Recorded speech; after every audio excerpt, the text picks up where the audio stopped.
right, traders, this is Blake Morrow. You are listening to the Morning Edge webinar, and I want to welcome you all back.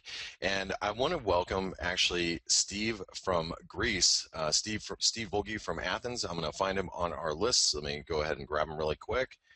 Give me 1 second, everyone. I should have done this beforehand, but I did not. There he is, and I have just now unmuted Steve. Steve, good morning. Hey, Blake. Well, I want to say good How are you morning. doing? Yeah, I'm good. I'm good, but you know what? I'm really happy because I know things have been tough for you guys in Greece, and I know it's easy for me to say that, from an outsider looking in. But I know just based on discussions that you and I have had privately, things have been really tough for you guys, and it looks like a solution has been found. Can you tell us a little bit about everything? And by the way, I'm hoping you're feeling a little relieved over there. Yes, listen, for the time being, people definitely, the vast majority of people definitely feel relieved. But it's not going to be easier for sure. And anyway, we just averted, a huge scale state and economic devastation since obviously everybody in Europe and the Eurozone had a plan B for Greece, except, as always, of course, for Greece. So, there was actually no way for us to leave the Eurozone on a way that would be manageable. There was no money in the state coffers. There was no plan for a parallel, no serious plan for a parallel currency Yeah. or for a new currency to be introduced. There was no method of paying any of the obligations that had already started piling up since, actually more or less since a couple of months after the new government took over. So as you understand, the transition would have been more than painful. Actually, what they were discussing, and it ends up we're not going to need it, was that they would actually need to send Greece humanitarian aid, since very basic stuff would be missing from a country that otherwise is part of the Eurozone, and used to be part of the richest 30 countries in the world. So you understand how Yeah. weird that feels. Right. So it looks like to me, and this is again, this is an outsider looking in. It looks like that the deal that's been reached, or the deal that's going to be reached, or it's been reached and hopefully voted through Parliament, and I'm assuming, and you're going to probably brush us up on all this, will be passed within the next day or two. It looks like the agreement is worse than what was maybe even agreed to 2 weeks ago. Is that correct? I mean, worse for the Greek people. Let me just put it that way. Listen, Greece is where it is today because of some of the chronic flaws that have been, with us and our social structure since decades ago. One of them, and perhaps the strongest one of them, is populism. I know it sounds irrelevant to what you asked, but I'll come to that within a few seconds. Sure. So when the new government took over, it did so by promising a lot of niceties and populist things like minimum wage increases, pension increases, unemployment decreasing by hiring more or less people in the public sector again, and a lot of the things that had to be done in order for Greece to reform and become more competitive, because it was far from that. So they promised a lot of things. Obviously, they couldn't deliver. And Sure. since when they took over, there was a financial gap that was estimated around, it was estimated from the IMF around 1.7 billion. The previous Greek government was offering a reform package of roughly 1 billion, and there was no agreement because it was that discrepancy of the 750 million. So let's say when they took over, it was an amount was missing for a deal that was about 1.7 billion. Then a few months later, it was up to 3 to 4 billion. Then 3 weeks ago from today, it was 8 billion. Then they had that brilliant idea of having the referendum recommending to people to actually disapprove the deal, a deal that wasn't even on the table anymore. So people did so, and just a few days later, obviously the banks closed because the banks were purely supported by the ECB and ELA. Right. When ECB saw that there was no political willingness to actually go along and abide to the rules of the second memorandum of understanding, and that it would expire a few days before the referendum, they just cut off liquidity, which they had already warned in advance they would do. And after that, the damage to the economy started spiraling at an increasing rate per day. So we were now down to the point that we were offering them like a 13 to 14 billion deal, and they weren't even accepting it. So Right. bottom line, within 6 months, a deal that would have happened with less than 2 billion ended up happening with 14 billion and a lot more restrictions that go along with it. And all that, because they couldn't resist the call of, trying to promise things that they couldn't do, as many of the previous governments did. But that was a very vital moment for the political system to get serious and actually start telling the truth to the people. Right. So now that I know poses a lot of different questions, and I think in your view, and I would assume here, there's probably going to be some legal ramifications for the Syriza government or for Cyprus moving forward. Do you think so in the Greek legal system? Tsipras, I doubt it, because people still like him because he's a fresh person. He's not connected to the pathology of the previous system, according to them, because most people just see what's on the surface. I mean, they don't care to understand what's happening. But I doubt that Varoufakis is going to have such an easy time. Varoufakis obviously is going to be the scapegoat. He's hugely responsible for what happened. He was the main financial advisor, besides being the financial minister, he was the main financial advisor of Tsipras.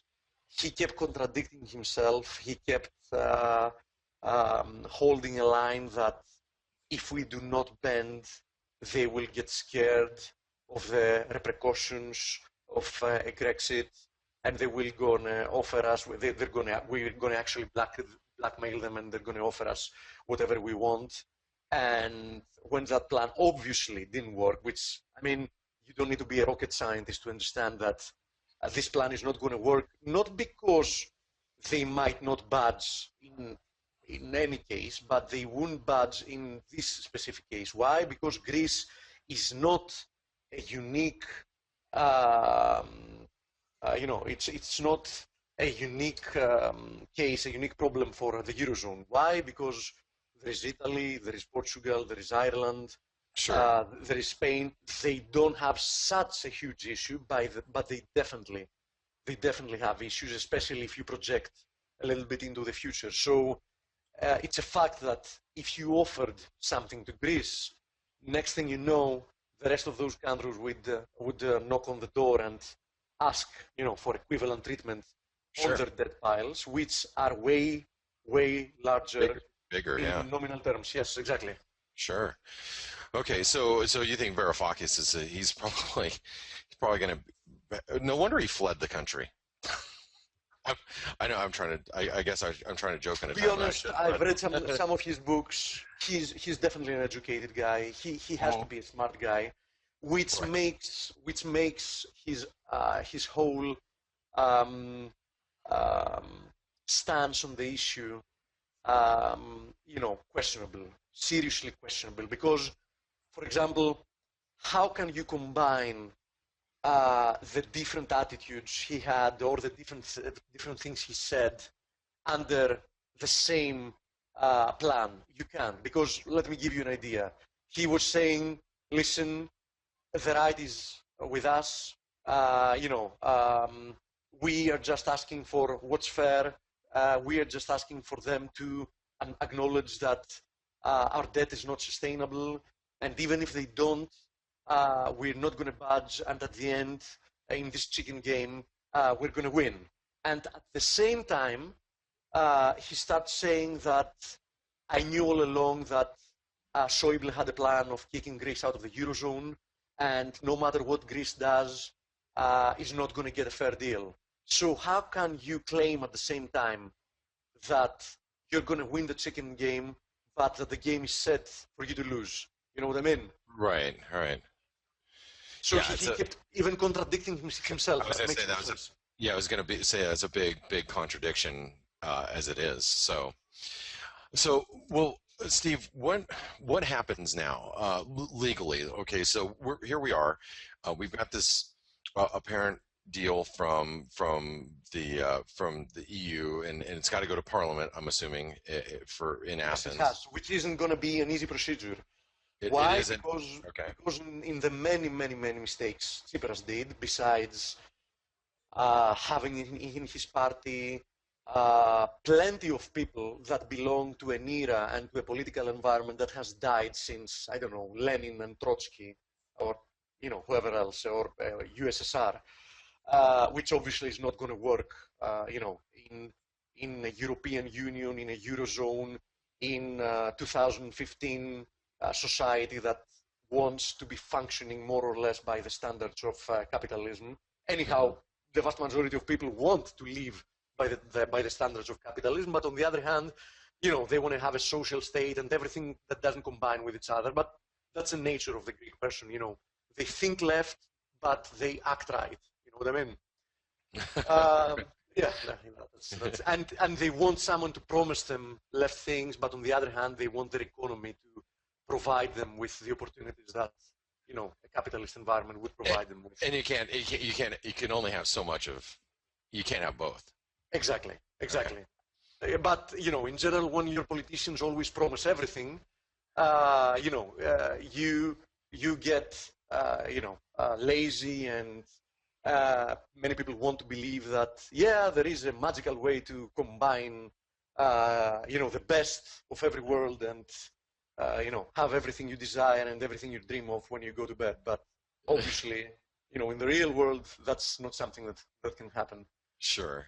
So among the many mistakes he did was choosing a very, very complicated person as the president of the parliament.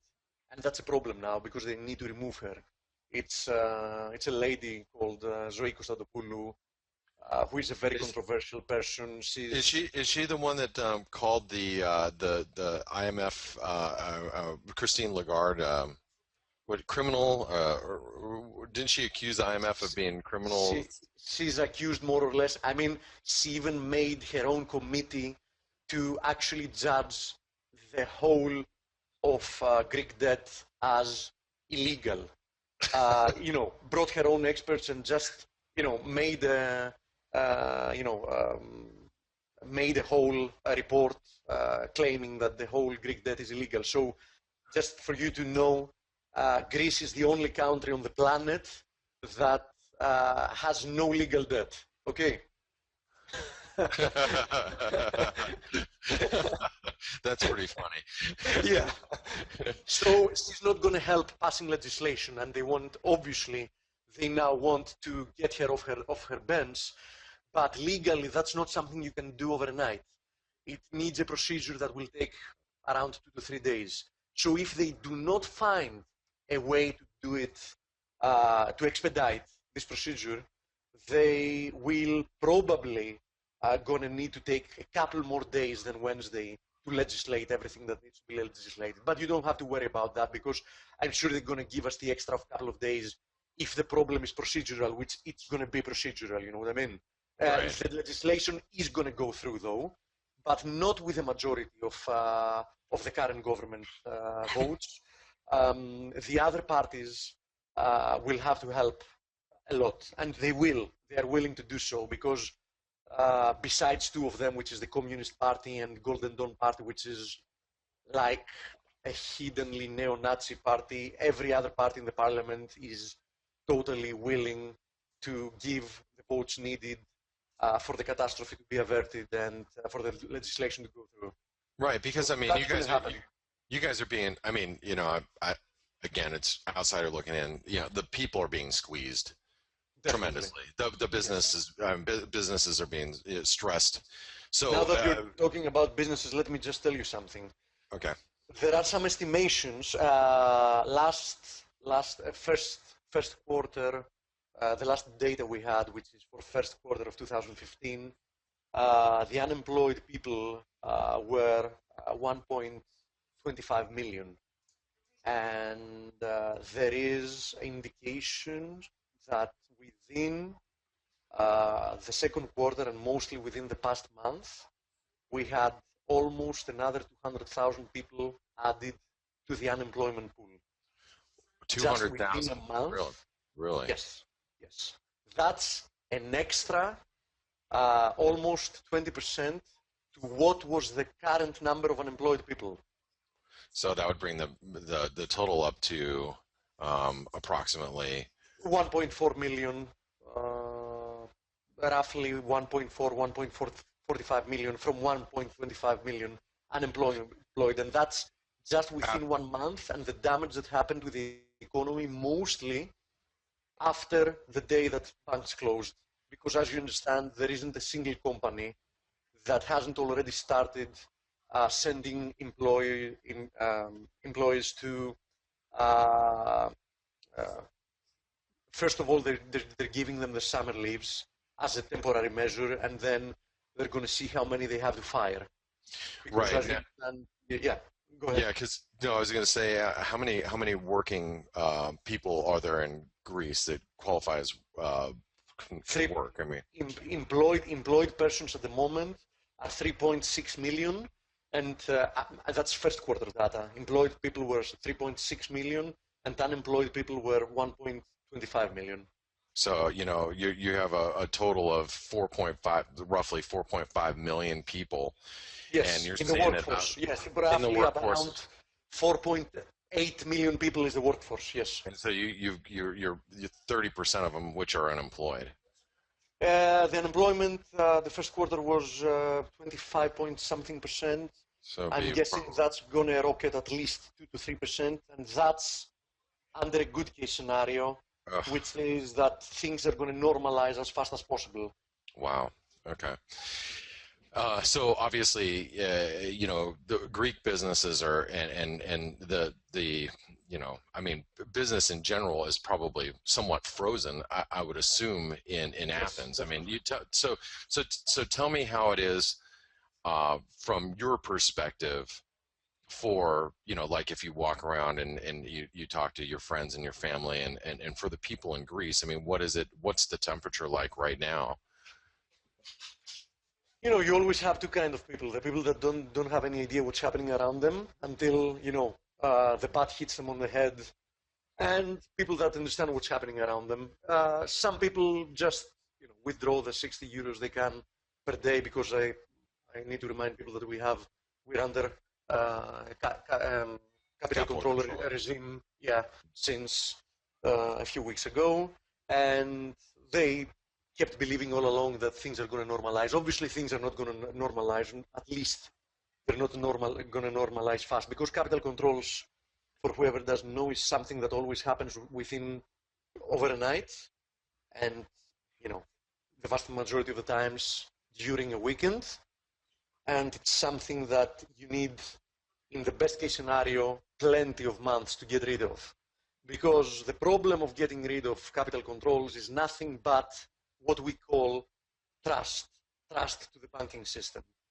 If before you withdraw capital controls, trust to the banking system has not been established again, it's obvious that the first thing that's going to happen when you open the banks is going to be a bank run. And trust is something that you lose within a second, and something that you need a lot of time to reestablish.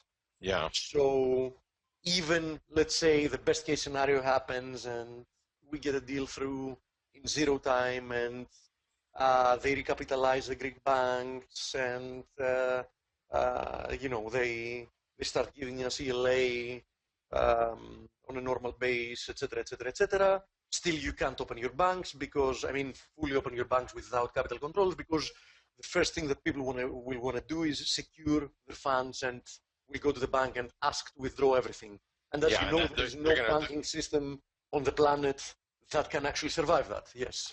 right. So the first thing is if you got somebody that doesn't really understand everything that's happening, you're saying the trust is so shattered right now that if they release capital controls, like let's say later on this week, you're going to get a yaya, grandma who a Greek grandma that doesn't really isn't aware of everything that's going on. All she knows is she can't withdraw everything. Now that she can, she's going to take everything she has and stuff it underneath the mattress.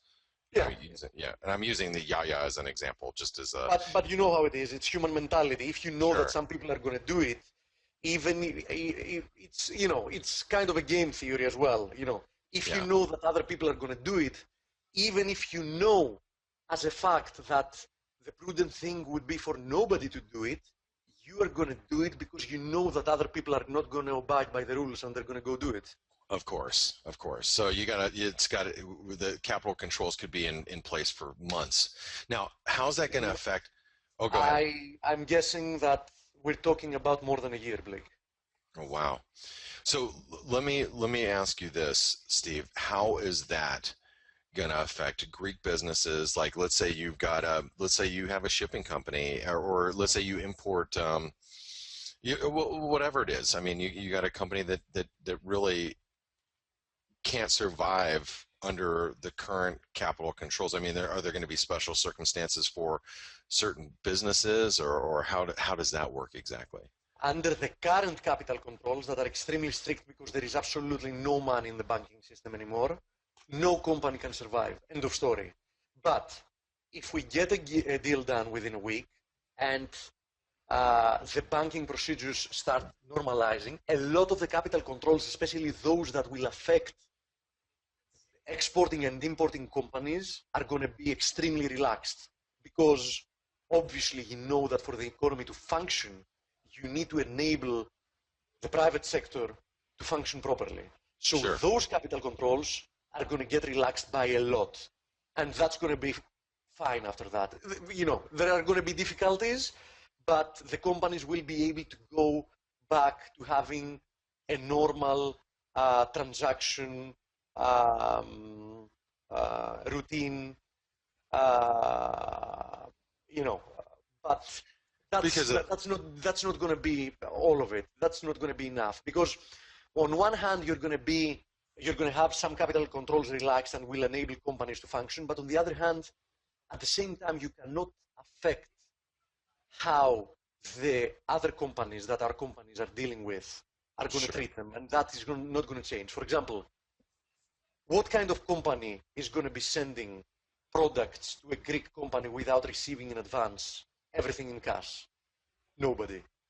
Or who is going to be giving products on credit to Greek companies? Nobody, because everybody is thinking like they might have the deal fall through at any day, and then when I'm going to be due my money, I might receive them back in drachmas, or I might not receive them back at all.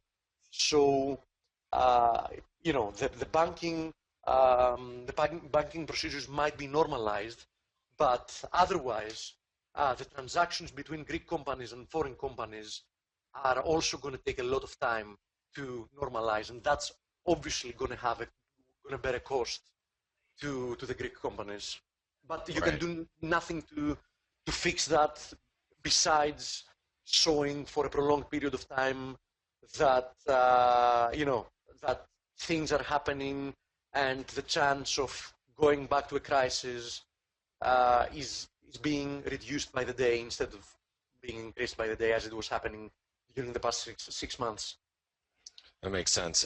Now, if you guys are just tuning in, we have Steve Vulgi from Athens, who has been kind enough to join us today to give us an overview of what's happening in Greece, and he's an economist in Athens. I've known Steve for the last couple of years.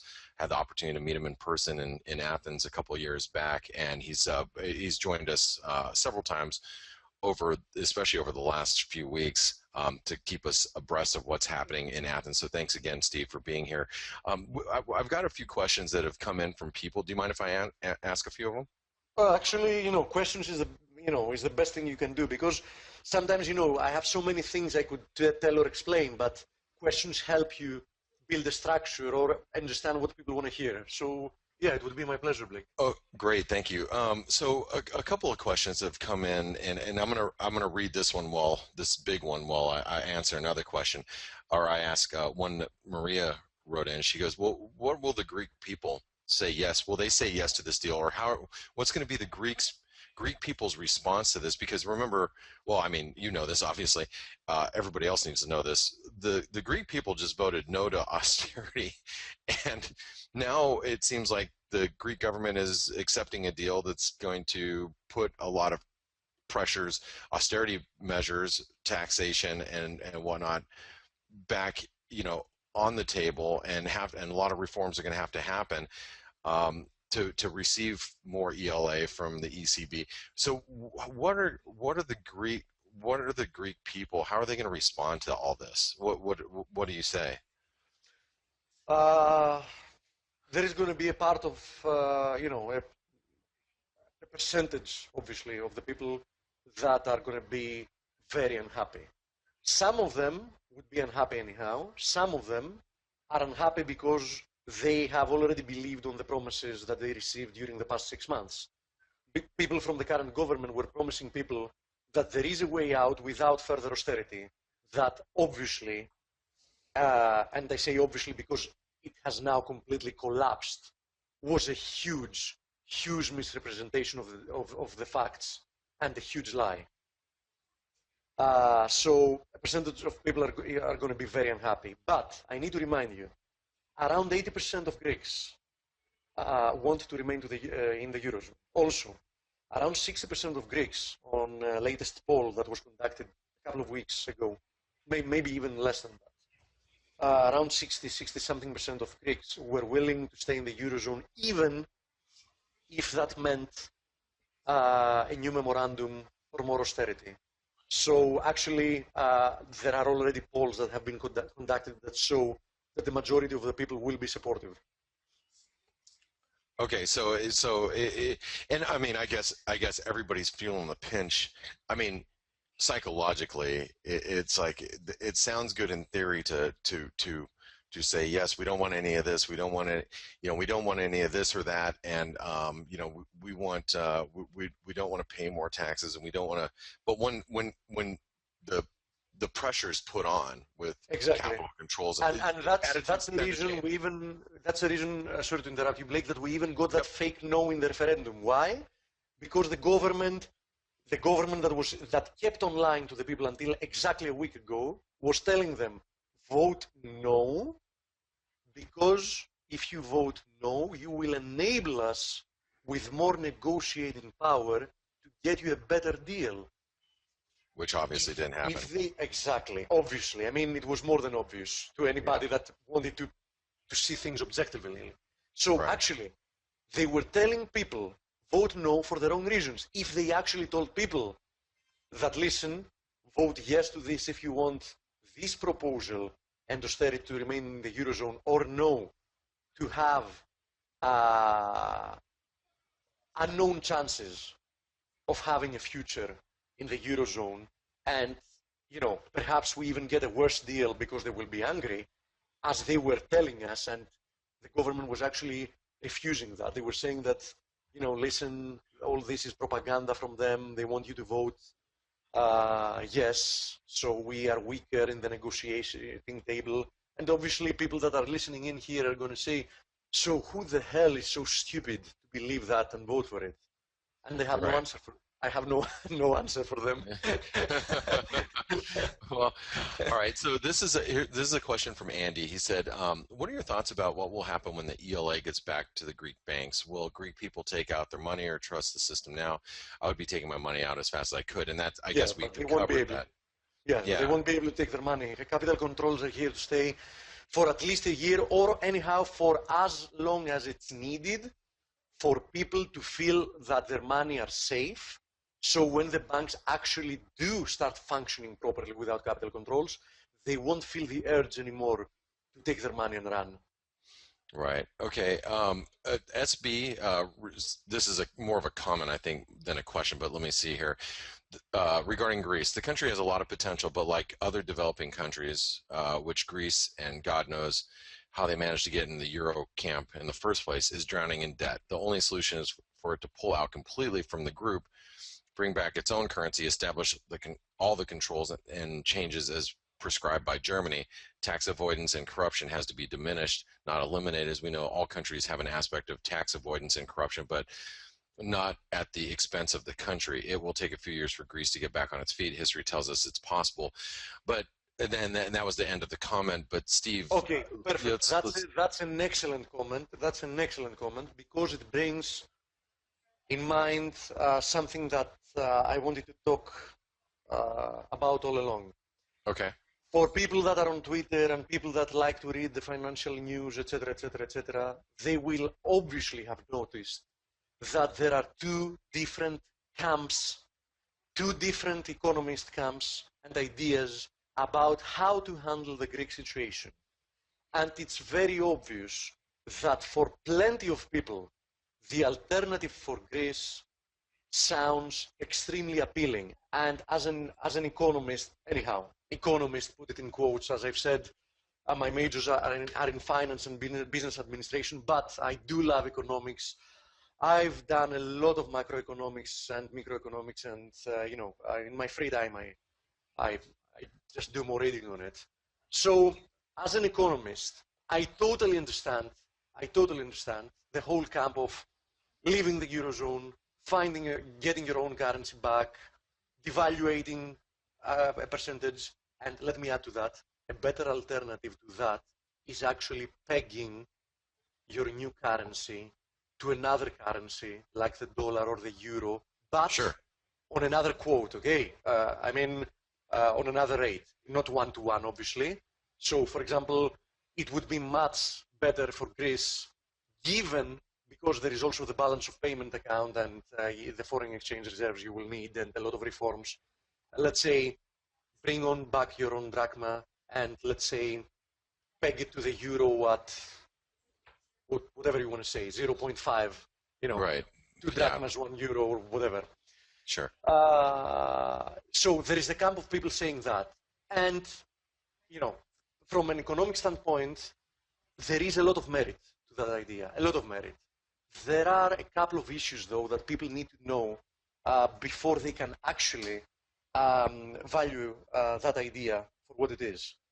Point one, for a country to go back to its own currency, they need to have plenty of cash on the side and a state mechanism that is more or less functioning. Greece has neither of that at the moment. Right. Right. I was going to say neither of those. Okay. Yeah, exactly. It's been estimated that Greece would need about 50, not 15, 50 billion euros between foreign exchange reserves and other stuff. No need to explain. That's not the point of the conversation. And at the moment, it doesn't have more than 5. So, point A, who's going to give you that money? Probably nobody. So, you can't do that. If you do that at the same time, you will impoverish more than 90% of your population. And when I say impoverish, I mean impoverish. We're talking about post-World War II situation. So people that live abroad might be saying, okay, why not take the pain for a couple of years and then you can start reaping the gains? Because the pain is going to be so big, so much that I'm not even sure what's going to be left behind after that. Yeah. Because obviously that kind of pain is going to bring social unrest and whoever else, whoever knows what else with it. And I'm estimating, and I'm not the only one, that given um, a decent, a decent and manageable way to do that, which is far from guaranteed, we would still lose another 20 to 25% of our GDP over at most 2 years. So as you understand, we're not talking about a little bit of pain for a couple of years and then a fast recovery. The recovery might end up being fast, but I doubt that it would start so soon, and it would start from such a low point that I bet by then everybody would have already found that solution to have been the worst thing that could have happened. And it sounds easy from an outsider looking in. Exactly. I mean, and you don't consider the consequences for the actual Greek people. Exactly. And there would be it would be very great. And so I can see exactly what you're talking about. And the second very important point, and all that, assuming that at last there are going to be some serious politicians and some governments that are going to start doing what Greek governments hadn't done for the past 40 years until a week ago, which is face the truth, give people their true options, not trying to be popular, try to be honest, not try to build a state based on rotten values like nepotism, like corruption, etc. And usually, from experience and from reading financial history, in the current situation that Greece would find itself in after such a move, things like corruption are usually increased by a lot and not decreased. For a state to fight diseases like corruption, like nepotism, like public sector, bloated public sector, and low competitiveness, and a lot of the things that actually got Greece to where it is, you need to have, some structure in place. And usually structure is the first thing that goes away under such a destructive scenario. So especially knowing Greeks that are prone to be fooled and knowing Greek politicians, I know it sounds harsh, I know it sounds like unpatriotic for a Greek guy to say, but the best solution for Greece is the following. Get German or whoever else people, which obviously have done a lot of mistakes in handling the Greek situation, because more or less they care about themselves as well, but get them involved in governing this country. I mean, having the Troika over the Greek politician's head and guiding their every move, believe me, is going to bring a lot less mistakes than the Greek politicians have been doing for the past 40 years. Have they subscribed the wrong medicine plenty of times? Yes, they have. But at least they're helping with plenty of reforms that needed to be done. And to be honest, part of the mistakes that have been done are also due to the Greek government never wanting to implement the exact or initial recommendations about reforms. For example, they were always telling us you need to find that kind of money. We recommend you doing it by cutting down public spending. So what Greeks were doing was, like, instead of touching public spending, because that actually translated to public sector salaries and pensions, and those are the people that vote for them mostly, they preferred to transfer that to the private sector. And as you know very well, the private sector is the productive part of the economy. And that did more damage to the economy and brought the economy even further to its knees, and reduced productivity even further, reduced taxation even further, because if you decrease the size of the private sector, you collect less taxes, and that's a spiral, a circle of evil that that never stops. So actually, many of the mistakes that have happened was because we wanted to change them recommendations to equivalents, but equivalents were actually way worse for our economy than the initial recommendations. Yeah, that does make sense, and that doesn't sound very Greek of you, but I mean, being realist. First thing you learn as a scientist, Blake, is that you shouldn't, when you make your assessments, you shouldn't have a favorite party, you shouldn't have a favorite team, you shouldn't have a favorite theory. The only Yeah, thing you should favorite is what makes sense and logic.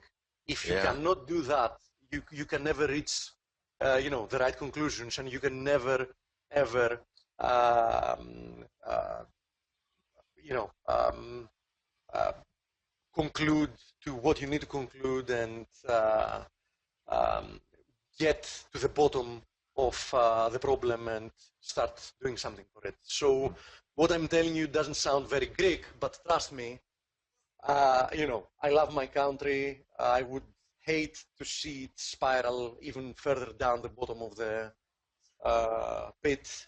yeah. And I'm really angry with what's been happening for the past. I'm 35 years old, and I'm really angry for what's been happening for as long as I've been alive. And as soon as people start, facing the reality and start doing something about it, the sooner we can get out of the trouble. Because Greece has a couple of very strong points, and if we actually build our economy properly around them, we can flourish again. That's a fact. It's not going to Yeah. be fast. It's not going to be easy. It never is, but it's definitely doable. And staying in the Eurozone at the moment offers the best prospects to actually achieve that. Right there. As I said, not easily, I and was gonna. I was definitely gonna. painfully. I was gonna say there's a lot of comments. This one that comes in and it says, this is from George. Going to the drachma might have made sense years ago, but now Greece is better off going.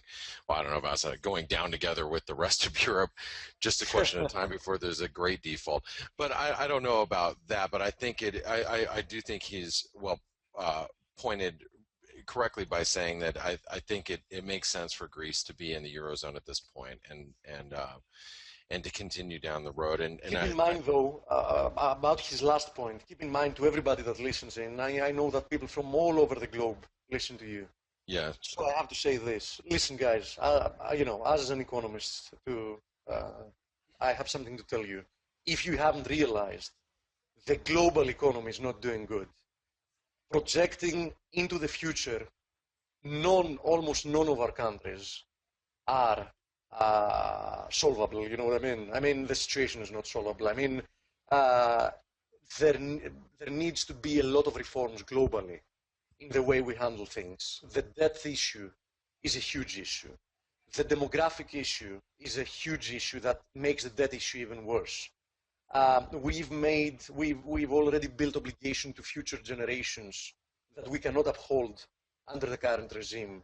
And in general, I'm not really optimistic of what's going to happen, because as you see in the situation of Greece, because Greece depicts the worst part of let's say um, the global stance on um, resistance to needed reforms. So everybody globally is doing it, but for Greece you see it, because it's in an extreme.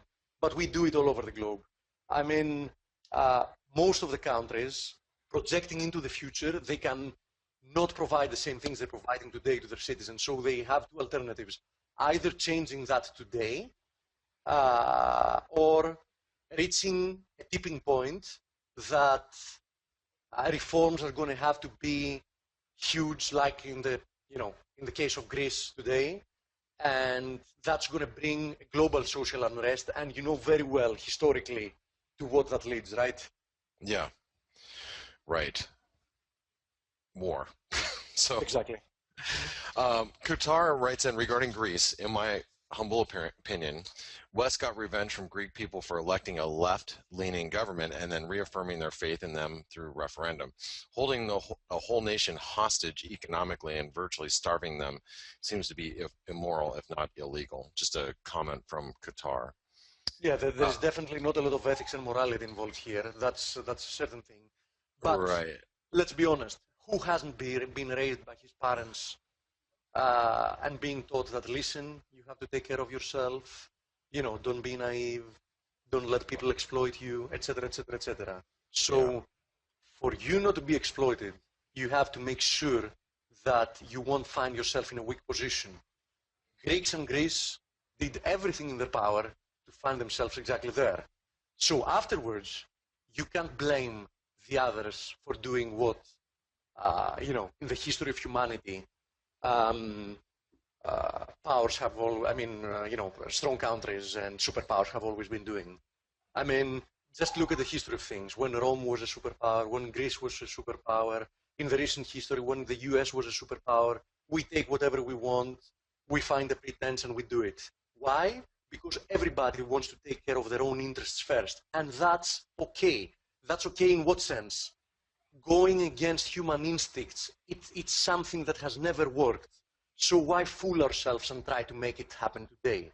You know what I mean? It's the right. same problem with communism. Communism is based on extremely nice and noble ideas. So why the hell has it never worked? Why? Because it goes against the human instincts and human nature. That's why. Very well said. Fred writes in, why can't you default and go back to your own currency? But we already talked about that, so hopefully Fred got an answer there. Joe said, with 3 million people workers, according to Steve, how many are private and how many are government workers per? 3.6 million employed first quarter, around 650,000 to the public sector, to the direct public sector, and I guess around another 200,000 of them to the surroundings of the public sector, because public sector in Greece is kind of a weird situation. There is the direct public sector. There are also companies that have a mixed legal status.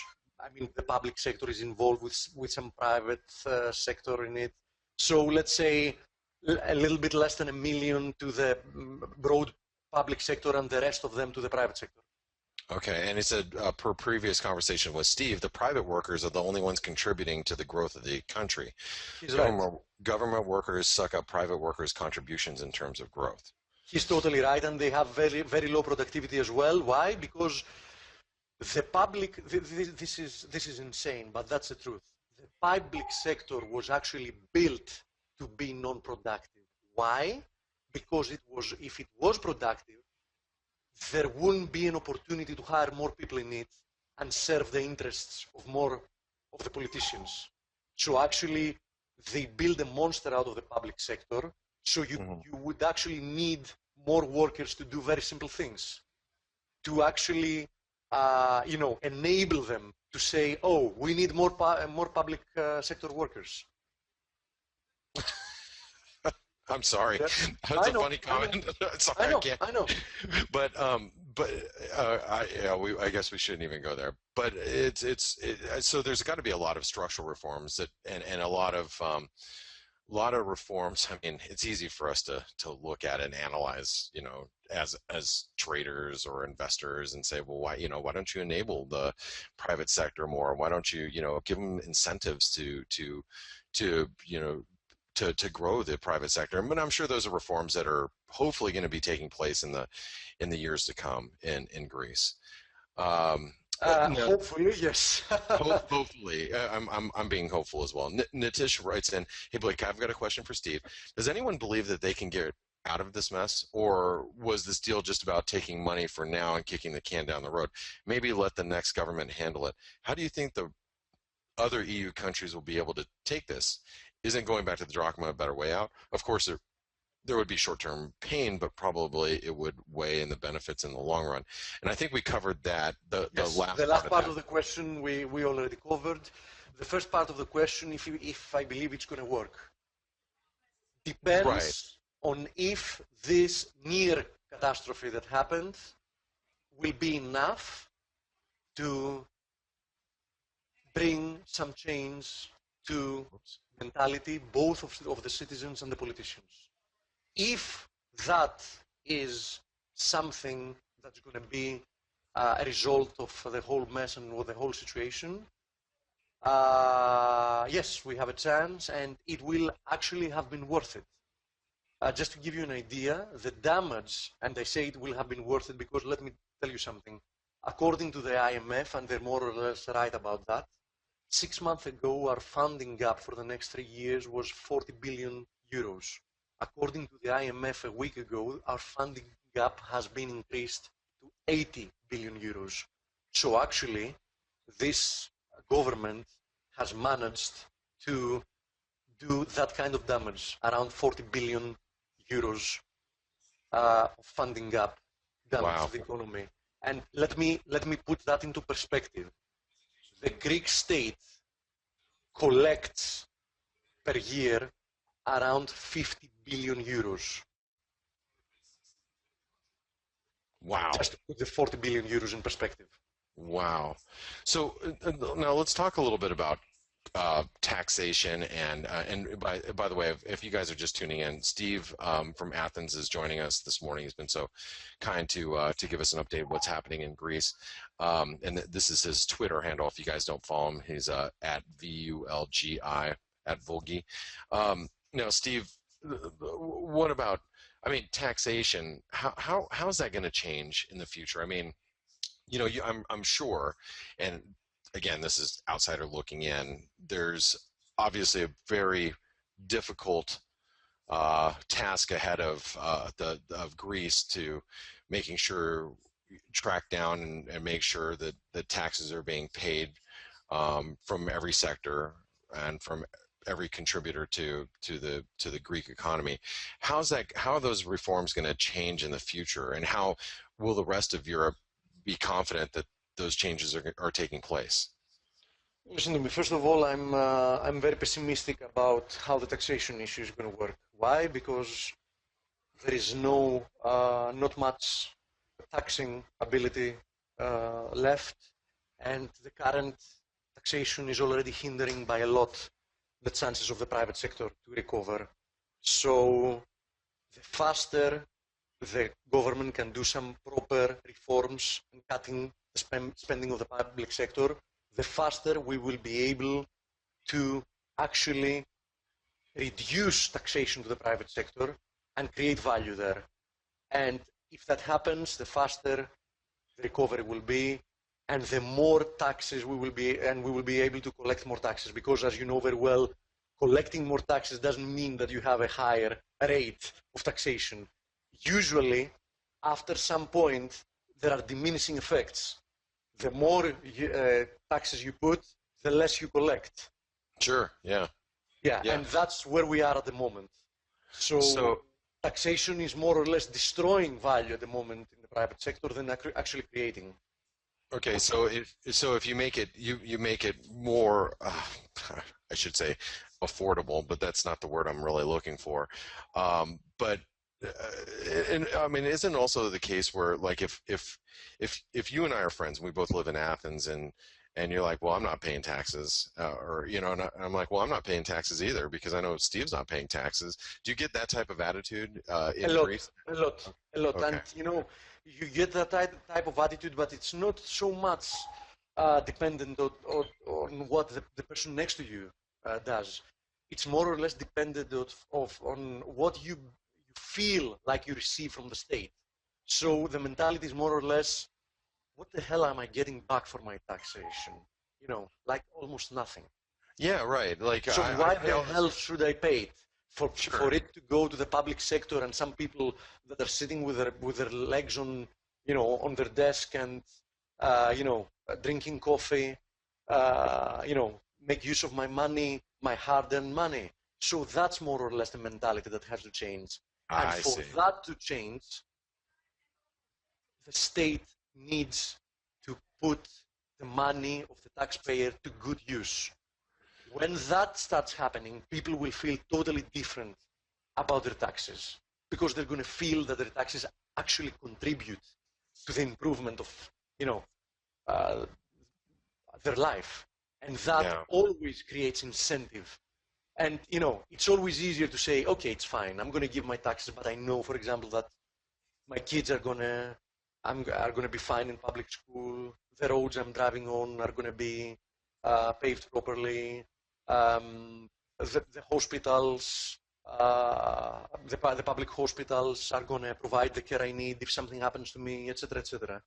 Right. And the problem that you have right now is that if you're a contributor to the Greek economy and Greek society and you're paying taxes, it's like, what the hell am I paying for anyway? I don't get Exactly. proper medical care. I don't, our roads aren't Exactly. paved. The Exactly. kids aren't getting great education. So why Exactly. even? So unfortunately, the ethical side has been already removed since years ago. You know what I mean? Sure. Nobody feels unethical for not paying their taxes. They actually feel like idiots for paying them. Yeah. And Right. in a sense, they're kind of right. You know what I mean? I hate to say it, but they are. Yeah. Okay. So there's got to be a complete overhaul. I mean, across Exactly. the board. So, Exactly. Exactly. Steve, there's a lot of questions that went unanswered, and I'm not going to be able to get to them. I just want to take the last couple minutes to really thank you for really guiding us as investors through the last few weeks. It's been It's been my obvious, pleasure. but I know it's been a challenge for you as a citizen of Greece, and you're obviously very well connected, very well educated, and we appreciate your input so much. And there's been a lot of ups and downs. I know you probably. I mean, I would like to give you just a moment for some closing statements from yourself, but I'm assuming that you're happy, at least in the near term, to avoid what could have been a very very traumatic situation for your country. But let me just I want to say thank you once again, and maybe some closing remarks from you that you might want to give us as investors. So First of all, you wanna for a second, you wanna share you wanna share my screen. I know you can yeah, do it. yeah. Hold on one I second. Let wanna me. show something to people. Okay, let me get it over to you. Just give me I one. actually want to suggest a specific book to people that want to know more. Okay. I'm not in any way connected to the author or anything like that, so I'm not promoting it from self-interest or something. Okay. Here it goes. You are a presenter, so you should be able to show your screen. I don't know if you can see it. I can. Okay. Yeah, I can see the Amazon 13th Labor of Hercules inside the Greek crisis. Woo. Yeah, for whoever wants to know more, it's written in English. It's great. It's a great book, and it's going to give you great insight to the pathologies of the Greek state. But also, you will be able, like that, to to understand and distinguish many of the things that go wrong to plenty of countries, but obviously, in a less extent. So whoever wants to know more, I really suggest this specific book. Now, for a closing argument, as you said, the only thing I would like to wish is that this whole mess is going to bring a complete overhaul of mentality, a change of mentality among Greek people. Obviously, tough days are ahead. With solidarity and with people taking care of each other and actually realizing that facing the hard truth uh, is only going to get you faster to the end of the tunnel. We can get through that, and the Greek economy has aspects and sectors that it can use to actually find itself back to, uh, among, to be worth it to be among the Eurozone members. And let's hope that other countries will do what's also needed to ensure a better and safe future for the next generations, because I'm afraid that in general, the next few generations globally don't have very good days ahead of us. Not unless we start doing things. And the first thing we can do is realize, the problems with the whole system. Capitalism is fine. There is no better alternative, but it always needs to be combined with proper state regulation and and some social approach. That's it. Well, thank you, Steve. You have been awesome. Like I said, we really appreciate your contributions here on the Morning Edge, especially over the It was a last pleasure, Blake. last month. And I know these times have been very difficult for you, and for you to take some time out of your day to give us some perspective. We really, really appreciate you. And if you guys do not follow Steve, he is at Vulgi on Twitter at VULGI. If you haven't followed him yet, he's a wonderful follow. He's a friend of mine. I've had the opportunity to meet Steve in person. We've enjoyed drinks and dinner and broke bread. And Steve, you're just a wonderful person. So thank you so much for being Thank with you, us. Blake. Thank you, everybody that took the time to listen in. All right. And I think Kip should be here. So thanks, Steve. Yep, Bye bye. I'm here. Thanks, Steve. Enjoyed listening. Thank you, Kip. Have a nice day. You too. All right. And Kip, good morning to you. How are you? I'm good. Good morning to you. I hope you had a great weekend. It looks like positive developments out of Greece. It's really helped. I mean, if you've been listening in, and I know most people have been listening in for the last hour, it's the term used, Greece is saved, has been used quite a bit. But this time, it looks like there's a deal that's going to be pushed through. It is going to allow Greece some funding, and it looks like some major reforms are going to be pushed through. And hopefully, Greece will be on a better path in the years ahead, and that's what we're all hopeful for. At least the market's cheering it today, and but a reality I believe is going to set in where, especially if you're talking currencies, you're probably going to start to see the dollar strengthen quite a bit as people realize the ECB is going to be very loose for a long time, and the Fed's probably going to start tightening soon. So, Yep. Only time will tell if this is effective. sure, of course, but this is a big step. It's a very big step Absolutely. for Greece and Europe. So, but I want to thank everybody for being with me today. And Kip, I'm going to turn it over to you. I don't want to take any more of your time. I will see everybody in 3 hours on the Lunch Money webinar, but make sure you stick around with Kip for the opening bell as he goes through the equity market. So thank you, Kip. Thanks, everyone. All right. Thank you, Blake. Have a good morning. You too. Bye-bye. Great interview, by the way. Great interview. Thank you. It was great to have him on. Thanks. All right. Bye-bye, everyone.